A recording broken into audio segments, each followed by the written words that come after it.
Assalamualaikum pemirsa.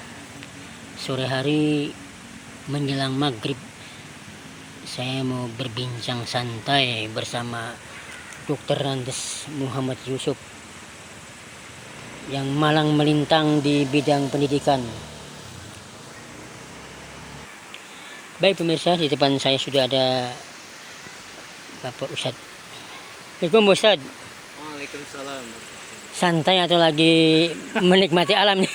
Ya, kebetulan kita baru selesai acara kegiatan belajar mengajar anak-anak ya. Iya. Jadi, saya biasanya sengaja memang sampai sore gitu, karena setelah kegiatan belajar mengajar itu kita adakan opnam ya dengan guru-guru Siap. untuk melihat, dan guru-guru juga bisa menyampaikan kalau ada masalah-masalah di kelas. Siap. Ustadz, saya mau bertanya. Ini pertanyaannya sih mungkin sederhana ya. Mungkin saya butuh penjelasan, pengertian, dan bisa dibilang nasihat dari Ustadz. Ustadz, peran orang tua kepada anak itu harus bagaimana sih? Yang paling bagus, apakah harus digalakin, dikerasin, dimarahin, atau bagaimana itu caranya? Kadang anak itu susah banget diatur. Ya, terutama murid-murid yang masih sekolah di SD, SMP, dan SMA. Mungkin kalau mahasiswa mereka sudah agak dewasa ya, agak lebih mudah diatur atau diberitahukan. Gimana nih menurut Ustadz? Iya, iya. Oke, terima kasih.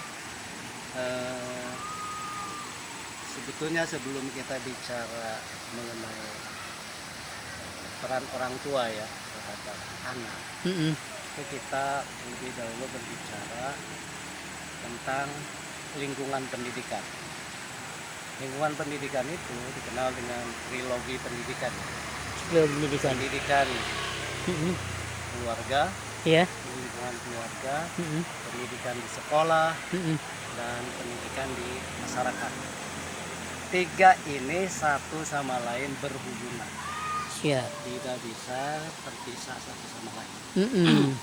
Nah, sehingga sebenarnya karena satu sama lain berhubungan, maka oke lah misalnya kita bicara sekarang pendidikan di keluarga. Ya. Yang paling utama sebenarnya pendidikan di keluarga itu memang orang tua harus punya konsep, punya wawasan tentang pendidikan.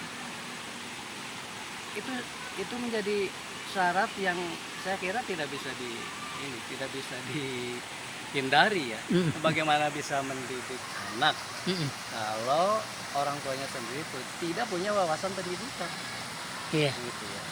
Nah, apalagi di era sekarang ini, tantangannya begitu berat, begitu rumit, bahkan tantangannya mengglobal. Iya, betul. Oleh karena itu, yang pertama selain keluarga orang tua itu punya wawasan tentang pendidikan, dia juga harus, yang pertama harus menjadi teladan. Teladan untuk anak. Teladan untuk anak.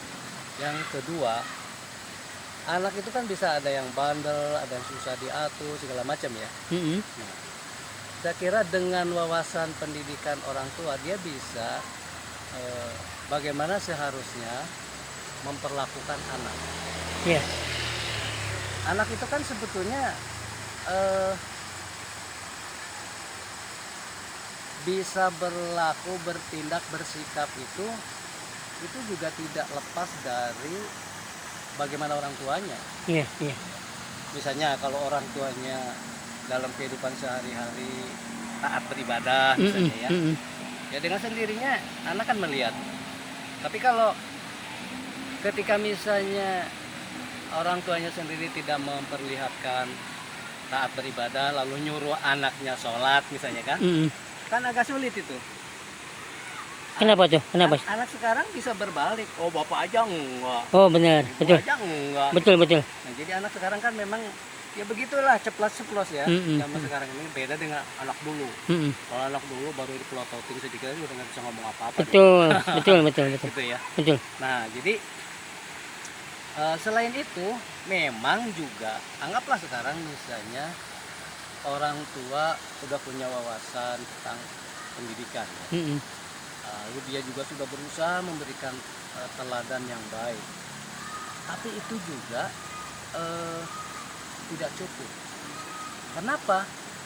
Karena dia juga hidup di tengah-tengah masyarakat. Mm-mm. Dan masyarakat sekarang kan bukan cuma masyarakat lingkungan lokal ya. Mm-mm. Sekarang ini sudah anak-anak kita berenang di dalam kehidupan masyarakat global lewat Siap, siap. media sosial kan. Iya. Anak-anak sekarang masih kecil aja udah pegang HP. Mm-mm. Ya kan? Berarti sekalipun dia ada di kamar, Mm-mm. sebetulnya dia sedang berenang dalam kehidupan masyarakat global. Iya. Nah, itu sangat berpengaruh. Itu sangat berpengaruh. Jadi kadang-kadang begini, saya melihat realitas ya. Orang tuanya orang terdidik. Mm-mm. Bahkan mungkin juga guru. Mm-mm. Tapi kemudian juga soleh ya. Mm-mm. Ibadahnya juga bagus. Tapi anaknya bandel. Mm-mm. Bahkan tidak heran juga kalau ada anak Mm-mm. yang dari keluarga baik-baik aja, Mm-mm. tapi kayak kena narkoba. Mm-mm. Kan bukan sesuatu yang ironi sebetulnya, Mm-mm. tapi faktanya kan terjadi. Iya. Kenapa? Karena arus global itu lebih kuat, Lebih kuat. lebih kuat. Mm-mm. Nah, oleh karena itu, memang orang tua juga perlu ngontrol ya. Kalau anak-anak di kamar bisa pegang HP itu perlu kontrol. Jangan Siap, terlalu diumbar lepas begitu Iya, aja. betul, betul. Sekali-kali lah Mm-mm. masuk ke kamarnya gitu ya. Khawatir dia membuka situs-situs yang justru malah akan menggerus pendidikan yang selama ini digarap oleh orang tuanya. Iya, Nah, iya. itu yang kedua. Kemudian yang ketiga, sekolah. Mm-mm. Mm-mm. Sekolah menjadi pilar pendidikan bagi anak-anak kita. Mm-mm. Selain keluarga, lingkungan yang saya sebutkan tadi bukan cuma sekedar lingkungan Iya, sederhana lokal, tetapi sudah mengglobal. siap. Nah, Mm-mm. sekolah ini tentu saja menjadi pilar yang terpenting juga bagi kelangsungan anak-anak kita. Nah, oleh karena itu sebetulnya orang tua mestinya punya kesadaran juga untuk menyekolahkan anak-anak itu secara selektif. Dipilih. Betul harus selektif. Tidak begini. Ini saya mengalami sekarang. Saya mengalami banyak orang tua yang penting mah sekolah aja dah. Mm-mm. Bahkan yang penting mah gratis gitu loh. Begitu. Sepertinya nggak mau lah berkorban Mm-mm. untuk membiayai kelangsungan pendidikan anak-anaknya supaya bisa mendapatkan pendidikan yang bagus gitu ya. Mm-mm. Maksud saya begini, dengan melakukan seleksi terhadap sekolah, Mm-mm. misalnya kan begini ya, orang tua pengen sebetulnya anak saya itu kalau sekolah ya bisa ngaji kayak gitu ya, Mm-mm. bisa sholat dengan baik, Mm-mm. misalnya ya. Iya, betul. Selain tentu saja bisa mendapatkan ilmu yang memadai. Betul. Nah, kesadaran sampai ke situ aja tidak semua bisa. Mm-mm. Jadi bodo amat tuh nggak terpikir itu anak mau bisa ngaji mau enggak. Mm-mm. Dan ini saya punya catatan tersendiri. Saya setiap tahun melakukan seleksi Mm-mm. terhadap mahasiswa baru di perguruan yang saya bergelut di dalamnya ya. Siap. Itu dari kurang lebih 200 sampai 300 mahasiswa baru. Mm-mm. Itu setiap tahun saya seleksi kemampuan baca Qur'annya. Oh gitu. Iya. Iya, iya. Karena itu juga menyangkut kepentingan untuk mapping ya. Mana-mana yang sudah bisa, mana yang agak bisa, mana yang sama sekali belum bisa. Mm-mm. Kemudian itu akan kita bina. Mm-mm. Nah, saya bicara yang sudah bisa, Mm-mm. yang sudah bisa baca Quran. Saya tanya, Mm-mm. di mana Anda bisa punya kemampuan membaca Al-Quran? Mm-mm. Masya Allah. Tidak ada satupun yang menjawab saya bisa membaca Al-Quran dari sekolah formal ya. Iya. Dia bisa baca Quran. Pertama, Mm-mm. orang tua yang ngajarkan. Mm-mm. Yang kedua, ikut TPA, Iya. Amin Pendidikan Al-Quran. Mm-mm. Yang ketiga ada ustadz tetangganya yang ngajar. Privat gitu ya. Heeh. Bisa privat bisa enggak. Siap, siap. Kemudian yang keempat ada yang memang di pesantren. Betul. Dan yang kelima mereka sekolahnya di madrasah. Iya.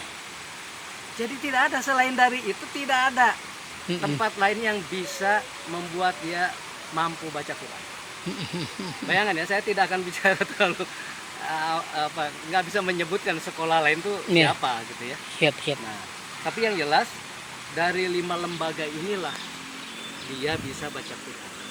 Pertanyaan saya, bagaimana kalau dia sekolah di sekolah yang bukan dari 5 ini? Apakah dia bisa baca Quran atau tidak? Yang jelas tidak ada satupun yang bisa baca Quran dari sekolah formal tadi. Oh gitu. Kecuali sekolah yang saya sebutkan tadi. Baik, baik, baik. Ini memprihatinkan, sangat memprihatinkan. Nah, oleh karena itu, menurut saya ya, berkorban sedikitlah orang tua untuk menyekolahkan di mana saja tapi tanggung jawab dia untuk misalnya bagaimana anak saya bisa baca Quran, bagaimana anak saya bisa melakukan ibadah sholat dengan baik misalnya ya.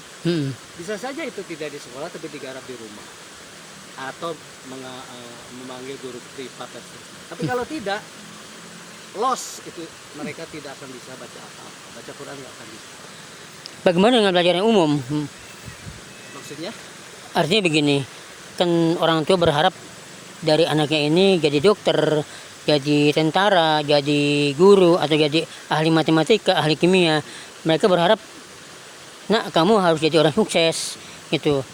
Kalau saat ini kan orang tua berpikir satu arah, cari uang biar banyak. Kau udah lulus sekolah, biar bisa ngebahagiain diri sendiri, orang tua, atau kau nikah ya istri dan anak-anaknya, seperti itu. Menurut saya gimana tuh pandangan? Ya, saya kira setiap orang tua berharap ya. Berharap Seperti itu, tidak ada yang tidak. Mau dia menjadi apa, berharap sih boleh. Tapi kan tentu saja nanti anak menjadi apa, itu kan sesuai dengan bakat dan minatnya ya. Siap. Tidak bisa diformat oleh siapapun ya. Itu kan anugerah Allah ya, diberikan kepada setiap orang. Di mana dia memiliki bakat dan minat ya, sehingga dia menjadi apa. Tapi yang terpenting maksud saya, sekolah dimanapun, sekolah dimanapun, jangan sampai justru kepentingan pendidikan keagamaan yang itu menjadi dasar ya, fondasi untuk menghindari hal-hal yang dimasukkan dalam pertanyaan tadi. Bagaimana supaya menghindari anak-anak menjadi anak-anak yang nakal, susah diatur kan begitu ya. Nah, justru fondasinya agama. Jadi apapun agamanya. Apapun agamanya. Siap. Jadi itulah yang maksud saya pentingnya seleksi orang tua kemana dia harus memasukkan sekolah. Iya. Gitu. Tidak berpikirnya malah kemana aja lah, yang penting kalau bisa malah gratis gitu, tanpa misi apa-apa gitu. Betul. Bukan main, itu saya sangat prihatin ya. Padahal misalnya ya cuma misalnya berkontribusi buat sekolah, apalagi sekolah swasta ya, misalnya nambah 10.000 misalnya SPP-nya 20.000 misalnya 50.000, kan sebetulnya kalau sampai 50.000 aja 2.000 juga enggak sehari kan. Iya. Ringan banget. Ringan ya. Artinya bahkan ada sekolah-sekolah yang dinilai cukup mewah ya, sampai uang bangunannya aja puluhan juta. Iya. SPP-nya aja jutaan. Ya bagi orang-orang yang mampu, karena dia pengen ya anak-anaknya itu bisa menjadi anak-anak yang berprestasi. Janganlah kalau seperti itu mungkin tidak mampu ya, tidak sanggup. Tapi setidaknya memilih sekolah yang bisa memberikan apa yang diinginkan oleh orang tua itu harus. Masih banyak sekolah-sekolah swasta khususnya ya yang diselenggarakan oleh masyarakat, tidak begitu mahal, tidak begitu murah. Bahkan kalau dihitung sehari mungkin cuma 2.000 perak gitu ya kontribusinya. Kenapa tidak gitu? Kadang-kadang ada juga masyarakat yang sama sekali lah sepertinya enggan gitu untuk berkorban ya, padahal itu untuk masa depan anak. Jadi memang masyarakat sendiri perlu dididik ya. Mm-mm. Bukan cuma anak ya, masyarakat juga perlu dididik. Mm-mm. Nah, seperti halnya di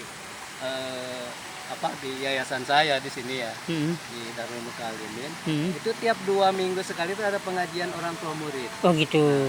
Itu dalam rangka Mm-mm. agar sinergi antara visi pendidikan yang sedang kita bangun Mm-mm. dengan visi orang tuanya, supaya klop gitu kan. Cakep ya, bagus ya.